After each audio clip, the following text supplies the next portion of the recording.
Hello everybody, and I am Burjan Hansotia welcoming you once again for the lecture of Indian polity. We meet once again. Last time in the introductory lecture we discussed the whole Indian political structure, and I told you what are the different political bindings and how is your system, and we all have this thing in our minds that how is the political system, what is the political system.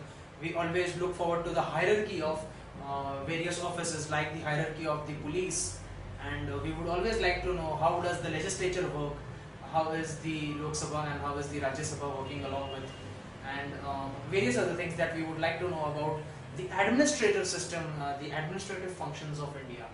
Rather than we would be discussing more, and from today we start on a thorough lecture. That was an introductory lecture, mind you, and we start on a thorough lecture from today for Indian polity.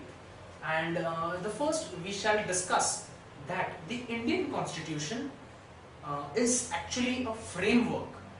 The Indian Constitution provides for the framework. It is the supreme framework under which other rules and by rules and other laws and other rules and regulations are written down. It provides a basic structure that within this ambit of this basic structure other laws are framed. We shall start off with the preamble of the Indian Constitution.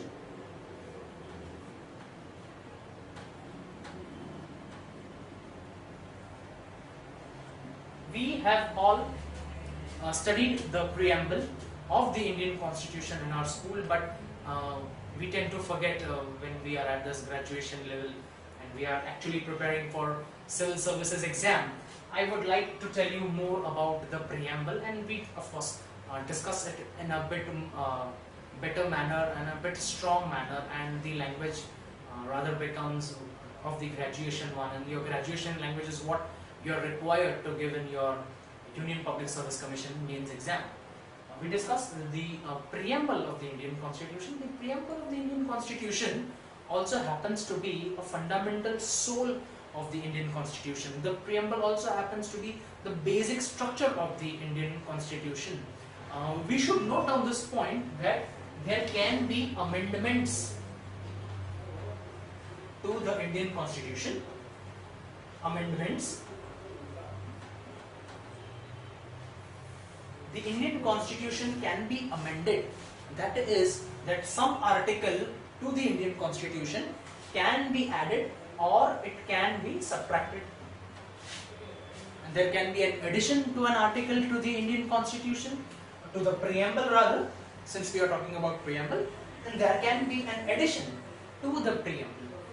We shall discuss further the amendments in the preamble and what is the preamble in literal sense. What does the preamble start with? If you are having a copy of the Constitution of India or a note or some book of Constitution of India in front of you, you shall just go through it, or it is available on your website. A copy of Constitution is available in a PDF format, and that you should read what is written inside the preamble. It starts off as "We the people of India." And this is very important because it has the sentiments and it is the viewpoint of all the people of India. It also forms the core crux or the basis and the fundamentals of secularism in India. So the preamble starts off with "We the people of India." We solemnly resolve that for the first thing that we resolve is that we are constituting that India is, we will mark down all the 5 points, that India is, firstly, I'll write it down, sovereign. The first is, India is sovereign, socialist, secular, democratic, republic. So that we constitute India into 1, 2, 3, 4 and 5. That is sovereign, socialist, secular, democratic and republic. Sovereignty means that you are looking forward to the sovereignty of the Indian Constitution. You are not looking forward to a sovereignty of a ruler, since now India is a democratic country, and sovereignty means looking forward to that, and looking forward to actually you may say patronize, and here we are patronizing nothing but India, our country. looking forward to the sovereignty of the constitution, to the apex body that is the legislature, to the apex body that is all respects to the judiciary, and all such apex bodies, the head of the executive, as you all know, the president. There we shall see the sovereignty, and then we shall see these principles, socialist, secular, democratic republic, coming into the picture. And socialist, that we shall live in a communal harmony, that we the people of India shall be sovereign to the laws and the rules and the regulations and the constitution of India. We the people shall be a socialist group. We shall always strive to be communal, and the feeling of brotherhood shall come staying within the society. We shall be secular. Of course, secular, India is a secular state. The very example that people of all religions stay here, of course. The basic thing that we say that no religion shall be the official religion of the country. That is the very basis for a country to be secular. Democratic. Once the country is secular, of course, democracy can be seen or it is very effective. You can say sovereign, socialist, secular is, all these three qualities are very important for India to be a democratic country. It can be seen as an effective mechanism to run smoothly or to see the salient features of democracy within the country. And India is also a republic, so that is, it is all sovereign to one Indian nation. It shall remain sovereign to the supreme rule of law. Supreme rule of law is the constitution. Rule of law was first used by, like you to note this down, rule of law, this was first used by Professor A.V. Dicey. Professor A.V. Dicey.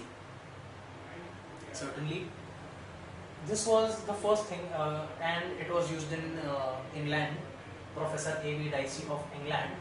Rule of law over here happens to be the Indian Constitution, so that you shall see sovereignty to that, and not to a particular communal leader or not to a particular community group, because we are no more in monarchy now. We do not live in a monarchy. We live in a democratic country. We are not communalists. I'm sorry.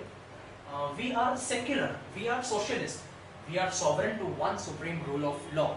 That is the Indian Constitution, of course. And of course, we abide by the legislature. We abide by the judiciary. We invest our faith in the legislature. We invest our faith in the judiciary. So, and of course, India is a republic. When we all come together on one common platform, and we see India as a republic, and the Republic Day of India actually happens to be when the Constitution came into enforcement.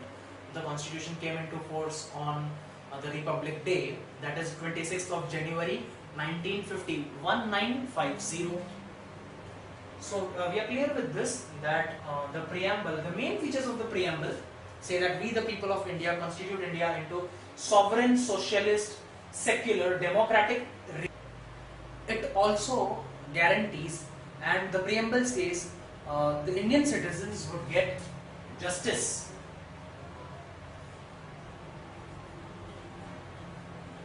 Justice of what kind?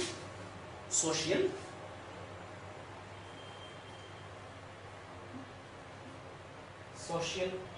economical, and political.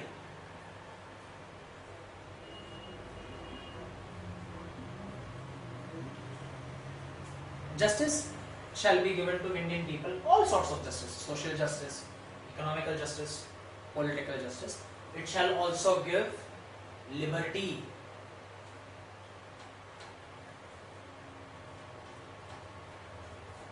Liberty in literal sense means freedom to do something, liberty of many things. Liberty to personal life is one of the articles of the Constitution. Freedom to speech, expression, as you all know, that will come in later on articles. Liberty is stated in the preamble. The word liberty gives you freedom, freedom of expression. What sort of liberty? Liberty of expression, liberty of thoughts, and also looks forward to equality amongst all the citizens of India.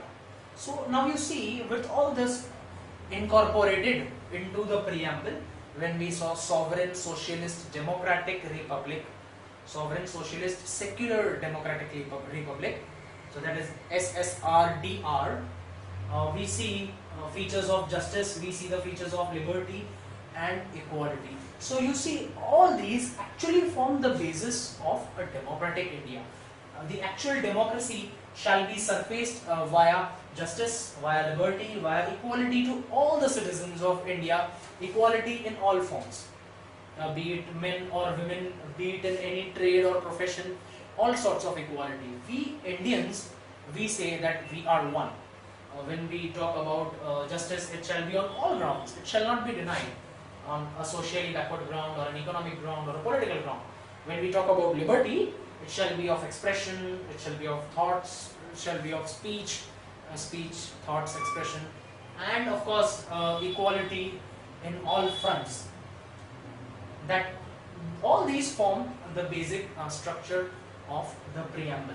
Now what I would like you to know, that from these words, sovereign, socialist, secular, democratic and republic, all were not present in the preamble or in the constitution, as you would say, from the beginning when it was actually drafted. Socialist, sovereign, socialist, secular, democratic, republic were all not present in the concept. The words like sovereign, democratic and republic were later on added to the constitution. They were inserted into the constitution by a very important amendment act. All of you should know this and all of you should note it down. A very important amendment act coming around, 42nd Amendment Act. By the 42nd Amendment Act in the year 1976. 1976. This is very important because most of the amendments of the Constitution are actually done in the 42nd Amendment Act 1976. That is why we also call it as the mini constitution. It is also known as mini constitution. All shall note it down. Lot of amendments to the constitution were made in this year 1976. So the words like sovereign, democratic and republic were later on added to the preamble of the Indian Constitution, preamble of IC. Every time when you write certain article, when you talk about certain article, be sure that you denote Indian Constitution or Constitution of India wherever when you write your mains exams or whenever you denote it, and in your interview also. You say Article 5. Article 5 of what? It could be of many other things, but Article 5 of the Indian Constitution. So it would be better to say preamble of the Indian Constitution. It is of course more polished language and a polished way of saying that you are referring to the preamble. It also gives you fraternity.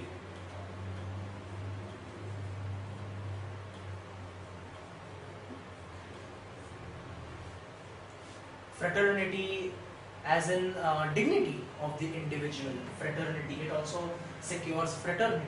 So it gives the principles of, or the preamble lays the basic principles of sovereign, socialist, secular, democratic republic, sovereign, socialist, secular, democratic republic, and also justice, liberty, equality and fraternity. So you see, each and every social aspect, social element and each and every feature of salient democracy shall be seen over here.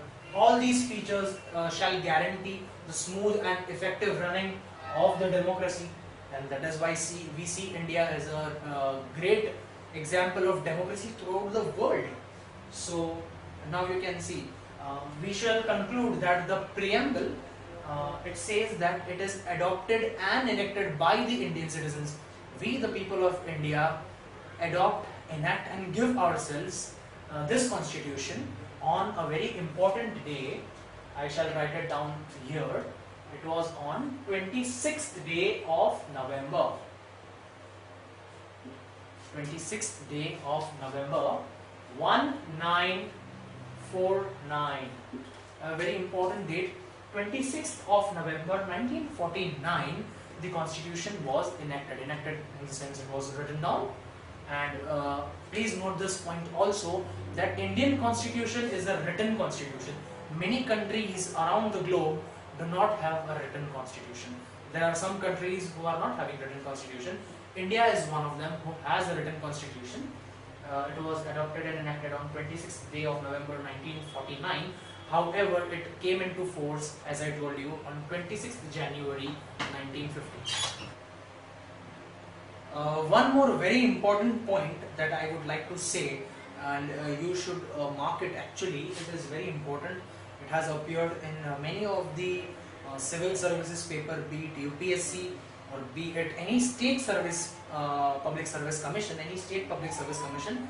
One very important point that you should know or you should note down and you should surface it with regard to the preamble. It is, of course, as I say, it is the basic structure. It is very fundamental to the constitution. It is very very base of the constitution on which that it grants liberty, it grants justice, equality, fraternity, and then only we can see that it is that India is constituted into a sovereign, socialist, secular and a democratic. Democratic is very important. Then only we can see the salient features of democracy. So please note it down. This very case that I am giving you right now, noting down, is a very important example when the Supreme Court gave this case. It was Keshwanand Bharati case.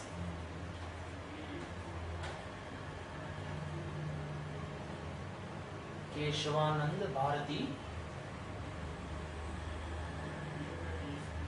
A very important case. Keshwanand Bharati versus State of Kerala.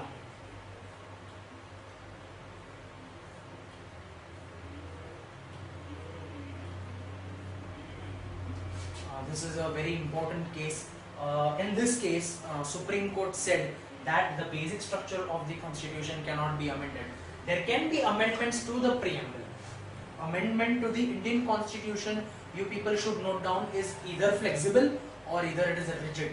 Flexible in the case that some amendments to the Indian constitution do not require a majority in the Constituent Assembly or do not require a majority of people to actually support it.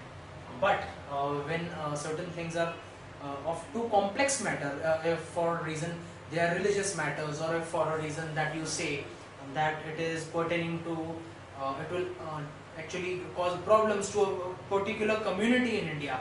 India is a perfect example of unity and diversity.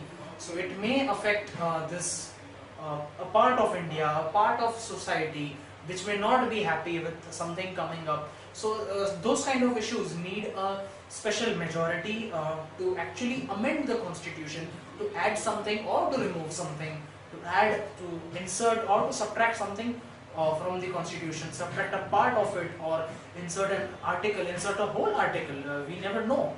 So that may be the case. But Keshwanand Bharati case versus State of Kerala in the year 1973 is very important when it was a Supreme Court case. So we write it down, AIR, All India Reporter, 1973 Supreme Court. We read it this way. This case is an important landmark or a milestone in the history of all the cases of India, and the interpretation of this case is used in many other cases also. So it was clear in Keshwanand Bharati versus State of Kerala case of 1973 that the basic structure of the constitution cannot be amended. It can come in your preliminary exam papers for 2 marks, of course. It will state, I will write it down here, basic structure. Basic structure. Basic structure of the Indian Constitution cannot be amended. Very important thing. And a good example of this part is Keshwananda Bharati case versus State of Kerala, 1973. As I said, amendments to the constitution are either flexible or either rigid. India has the largest written constitution in the world with over 450 odd articles. More than that, of course, there are some articles. If there is Article 21, you also have Article 21A. For your Panchayati Raj, you have Article 243 A, B, C, D, up to Z, again Z, E, F, and that is a very long form, up to Z, E, F, G. So up to E we shall study, of course, there is a totally different chapter when we come up with Panchayati Raj and when we take up local self-government bodies. Article 243 specially deals with that.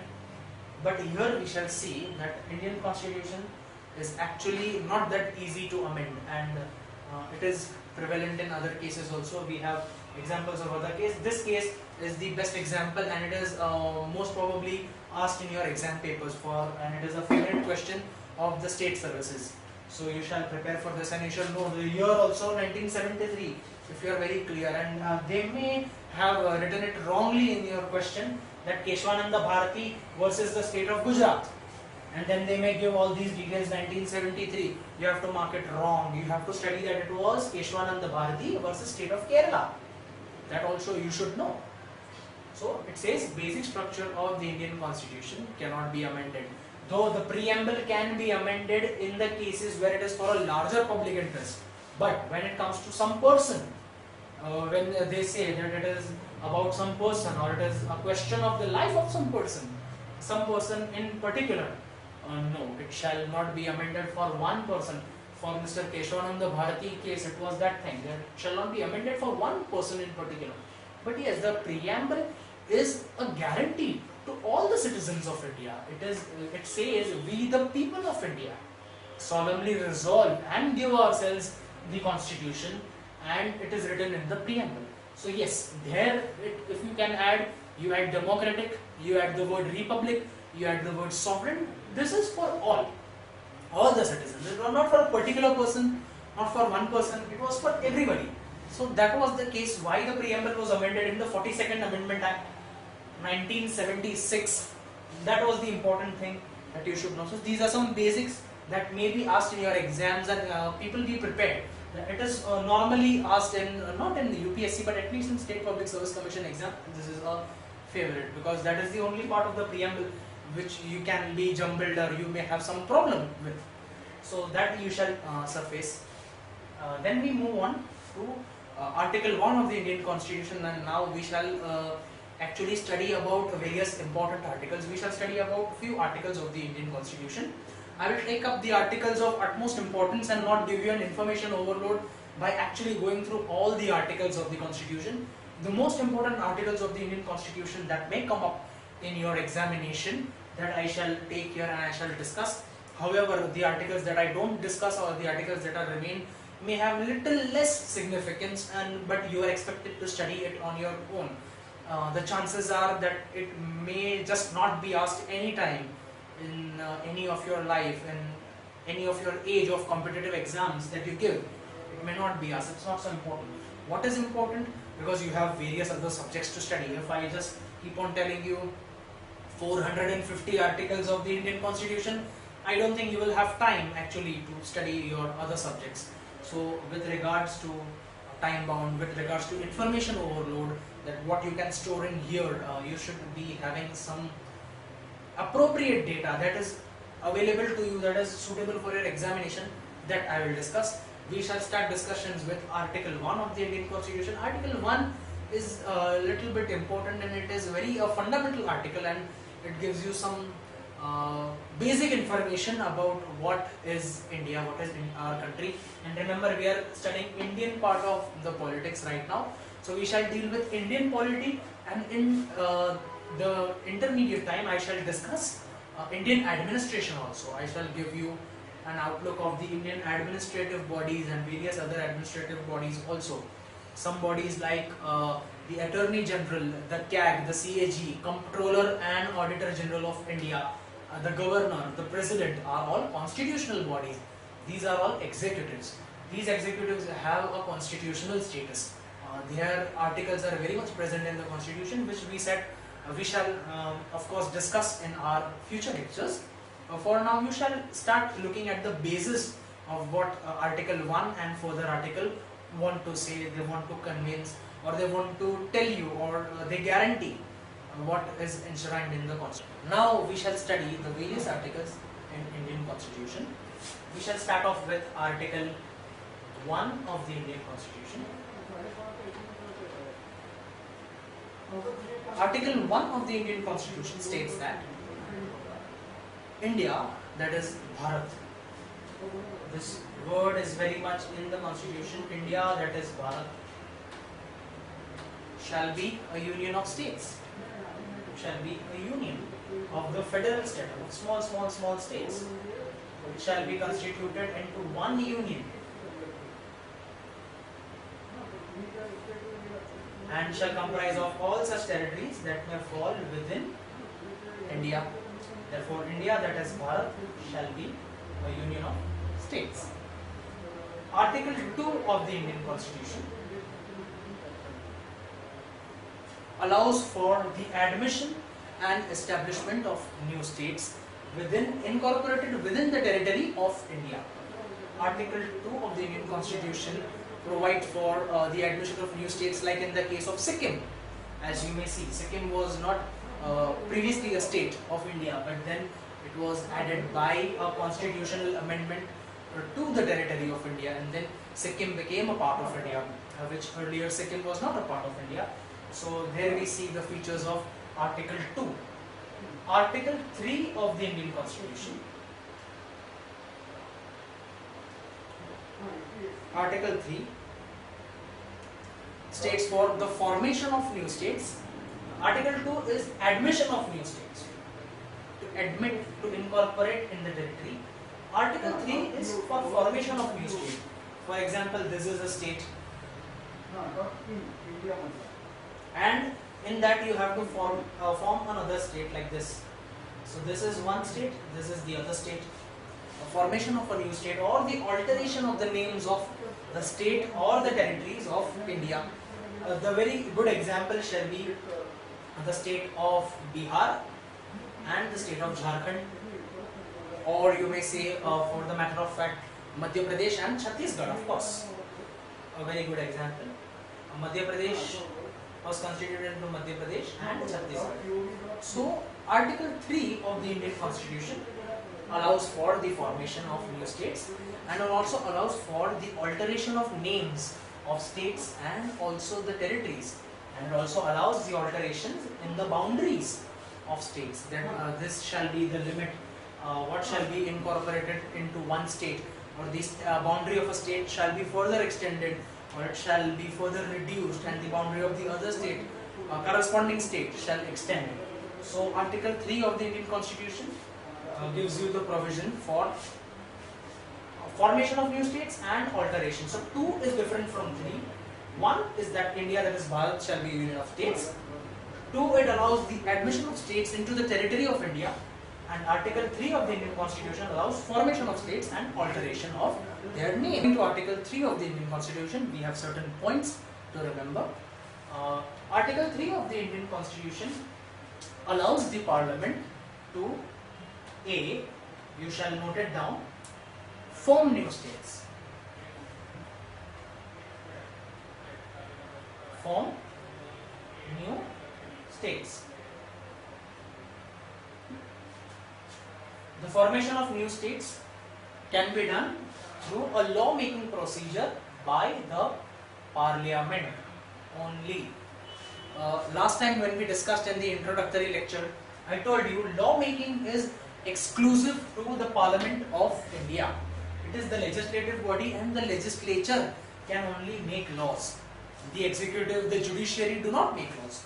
It is of course very exclusive to the Parliament. So when we say by a law the formation of new states, it is exclusive to the Parliament. So it's the parliamentary procedure to form new states.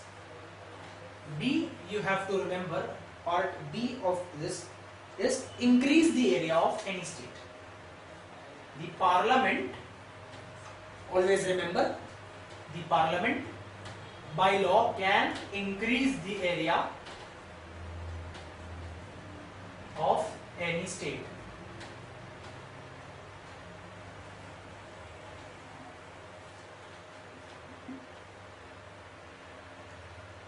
Next point you shall remember, point C. Under Article 3, all these are sub-clauses of Article 3, and you shall remember, form new states, increase the area of any state. It can also diminish the area of any state. Diminish.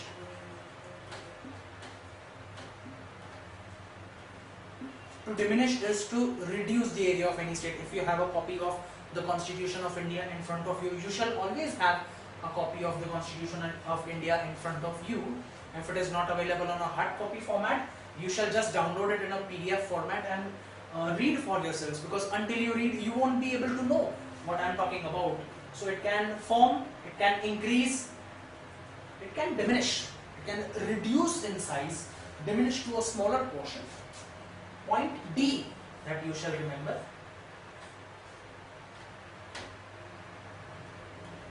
It can alter the boundaries of any state. Alter, there can be alteration. Alter the boundaries.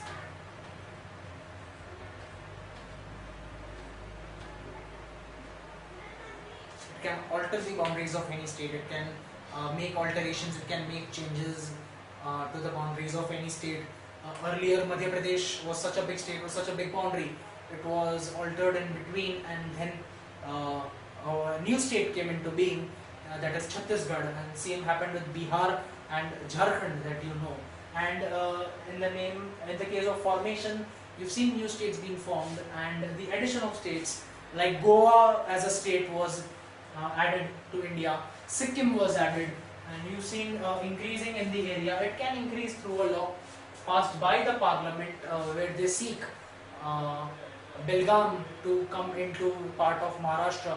Belgaum is in Karnataka, but through a parliamentary procedure, they seek Belgaum to be a part of Maharashtra, because in Belgaum region there are more Marathi speaking people.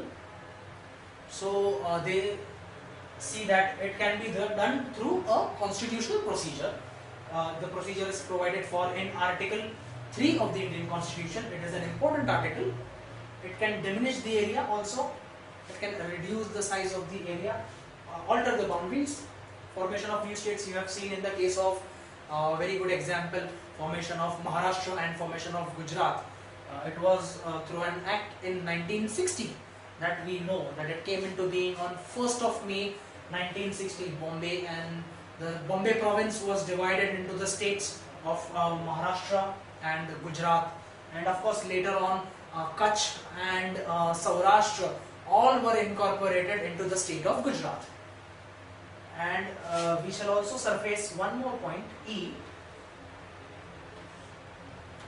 It can alter the name of any state.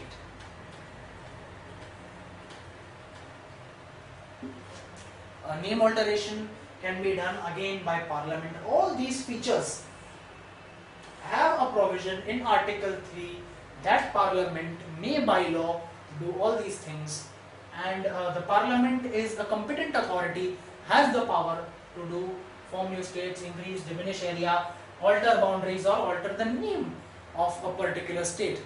One very good example, you all know the alteration of Uttaranchal.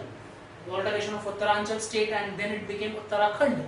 So here we see a perfect example, and all is done under the framework provided by Article 3 of the Indian Constitution by a law. The procedure is carried out by the Parliament of India.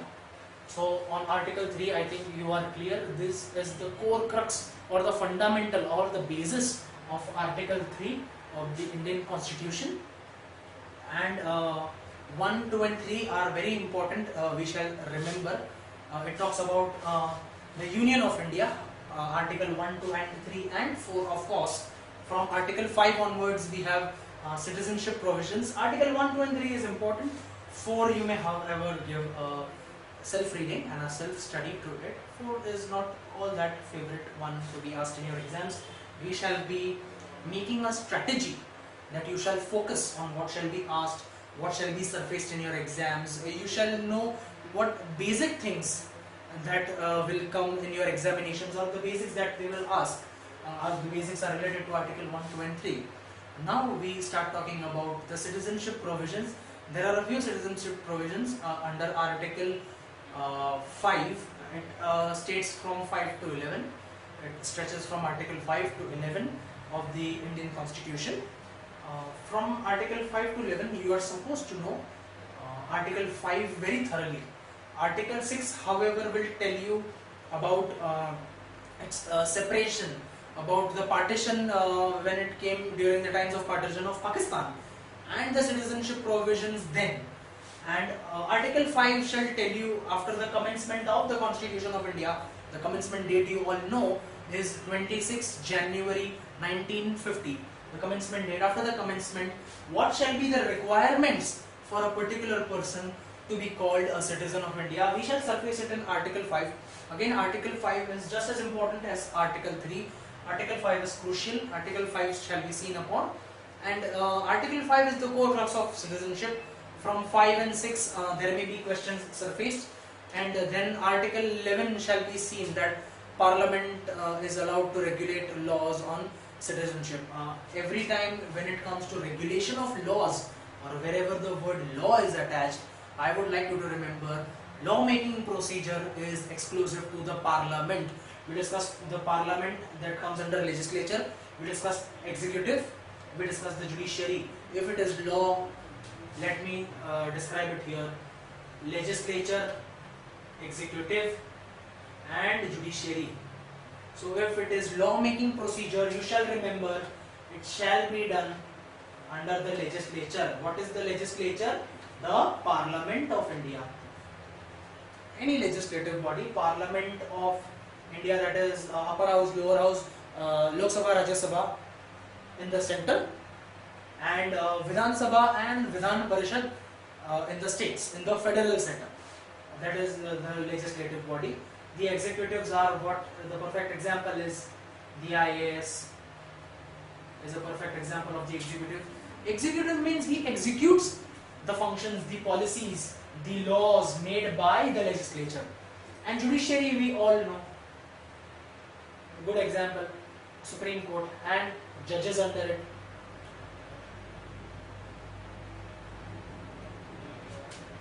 So we shall be clear with the legislature procedure. The legislative aspects, lawmaking procedure is exclusive to the Parliament. There shall be no laws on this part, you shall remember. So we shall study what is there in Article 5 of the Indian Constitution. Article 5 of the Indian Constitution talks about citizenship provisions. When we talk about citizenship provisions, it is very important to know that citizenship in India is a single citizenship. There are no dual citizenship provisions for an Indian citizen. If we are a citizen of India, we are exclusively citizen of India. We may reside in a state, like for example, we may reside in Gujarat. That does not mean that I am a citizen of Gujarat and I am also a citizen of India. No, it is not allowed here. However, in the US, there is a provision that you are a citizen of that state and you are also a citizen of the country. That means you are a citizen of a particular state and a particular country, that is US also. But not in Indian setup. The Indian federal setup is always known as, I think we have discussed this earlier, India is a very weak federation with a very strong union. So definitely we shall be having sovereignty towards the center, towards the union. The state administration is there, but that is for more focused and enhanced administration. Otherwise the center is all competent to do it, but sitting there located in the capital in Delhi, it is not actually very easy to carry out administrative functions in other various parts of India. So therefore the need of state administration and also the need of local self-governing bodies. There is a thorough significance of local self-governing bodies, the panchayats, the case may be Gram Panchayats or nagar panchayats or your municipalities in big cities and municipal corporations in your metropolitan cities. So now we shall study the provisions of Now we shall study citizenship under Article 5. Citizenship of India.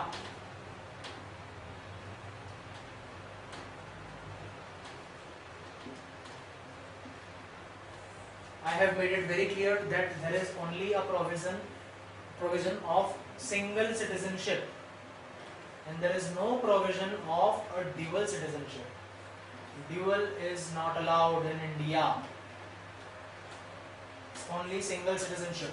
However, there is an exception. There is an exception in the case of residents of Jammu and Kashmir. This is due to a reason that the state of Jammu and Kashmir has a constitution of its own. So, as it has a separate constitution, it also comes under India. It does not mean it is a secluded part of India. Mind well, Jammu and Kashmir is very much a part of India, but Jammu and Kashmir has a separate constitution of Jammu and Kashmir. So, therefore, a citizen of Jammu and Kashmir is also a citizen of Jammu and Kashmir and also a citizen of India. In that case, he may have dual citizenship. But for other states, there is no separate constitution in other states. Like the state of Maharashtra does not have a separate constitution. So, you are only and only a citizen of India. No dual citizenship shall be allowed under any circumstances. And if for that case, you happen to take or acquire the citizenship of another separate country, then you shall be deemed to have left or renunciate the citizenship of India. It shall be deemed that you are no more a citizen of India once you have acquired voluntarily by yourself a separate citizenship of other country through registration, through whatever means that you become a citizen of that country. You are no longer a citizen of India, and it very well happened in the case of late M.F. Hussain sir. He expired. You know that he was no more a citizen of India. So dual citizenship was not allowed. Two country citizenship provisions India by constitution does not allow. The rule says that you shall have single citizenship. J&K is however allowed. Article 5 to Article 11 deals with citizenship provisions. Article 5 states that at the commencement of the Constitution of India, again at the commencement means on 26 January 1950, and if it is enactment, it is 26th of November 1949. You shall see the difference in both the dates. Both are 26, easy to remember, very small gap. Okay, 26 November 1959, 26 January 1949, I'm sorry, 26 November 1949 and 26 January 1950. So every time, if it is pre-constitution, if there are words or there are questions which say pre-constitution, you always have to remember pre-constitution is before the date of 26 January 1950. If it is at the commencement or post-constitution, it shall always be on or after 26th of January 1950, which also happens to be a Republic Day. So Article 5 states that at the commencement of this constitution, a person who has his domicile in the territory of India, the word domicile means he is having some residence, he is having some place where he is staying, he is residing in the territory of India, he has a house, he has a home in the territory of India, that is his domicile. If the person has a domicile and there are other reasons to it, domicile and A, B and C, one of the reasons, and A, B or C. The A part shall discuss that who was born in the territory of India. The A part, it says who was born in the territory of India. You should have a domicile and you should also be born in the territory of India. Such person can be a citizen of India. The B part, either of whose parents are born in India, either of the parents of that person, if they are born in India, and the first thing is very very important, at the commencement of the constitution. So after the commencement of the constitution, either of the parents are born and it also has or fulfilling the condition of domicile, then he is or she is a citizen of India. The third condition happens to be a person who has been residing in the territory of India for at least 5 years. So if he has a domicile and if he is born in India, he can be a citizen.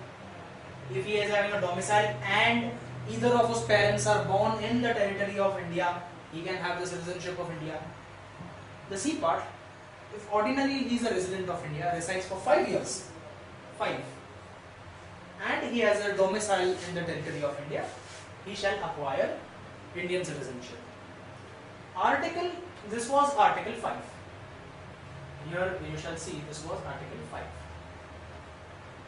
Article 6 is for people who migrated before the partition, and the date you have to remember, 19th of July 1948. So before this date, who have migrated to India can have Indian citizenship, is as per the provisions of Article 6 of the Indian Constitution. These people who have migrated just before this date, 19 July 1948, under the provisions of Article 6, can have Indian citizenship. Now there is also a thing that if Article 6 is applicable to some person for citizenship, nothing in Article 5 shall be applicable to that person. Then you may not see the domicile conditions or born in India conditions, or either parents born in India or the resident of India. Any condition of Article 5 shall not come in the way of Article 6. Then it shall be independent of Article 5. It shall separate. And this date, and if that person has migrated before this date to India, he can acquire the citizenship of India. In this regard, it is important. The next important article shall be Article 9 of the Constitution, which we have already discussed. Article 9 is important in regards to that if a person voluntarily acquires the citizenship of a foreign state, a foreign country, he shall be deemed to be a citizen of that country and no more a citizen of India. Then his citizenship of India is deemed, samjhi jayegi, it will be thought of, okay, bus, it is no more now then. It is deemed that he is no more a citizen of India, he is voluntarily acquired. No one has forced him to acquire the citizenship of that country. He has of course voluntarily acquired the citizenship of a foreign country, so he is no more a citizen of India, shall be the provisions of Article 9. And finally, looking forward to the provisions of Article 11, Parliament from time to time is competent enough to make laws on citizenship as it may things fit. If it needs to change some laws, or if there are some things that needs to be renewed under the citizenship provisions, it shall be within the ambit of the Article 11 of the Indian Constitution. Article 11 of the Indian Constitution empowers the Parliament. It gives rights to the Parliament to make more laws on citizenship. So in this regard, you shall be a person acquiring the citizenship of India. So that was the information about the citizenship. One very important point that I am discussing and shall conclude this lecture with is that when we say that every person shall be given this guarantee that he shall be a citizen on such grounds, every person also includes a prisoner. Even if he is a prisoner, if he is in jail, a prisoner. If he is in jail, it does not mean he is void of any of the citizenship. Every person in here includes the ambit of a prisoner also. In its ambit, we have prisoner, we have every person. If he is a person of the armed forces, for example, But clearly the example of prisoner can be seen, that if he is detained in custody, if he is imprisoned, to be perfect, if he is imprisoned, that person shall also have the rights of citizenship. It is not exclusive to only people who are free in the society, but also who are prisoned, also who are imprisoned in jails. These people also do have a right to citizenship. And prisoning them does not mean that they are void of Indian citizenship, that now they are no more citizens of India.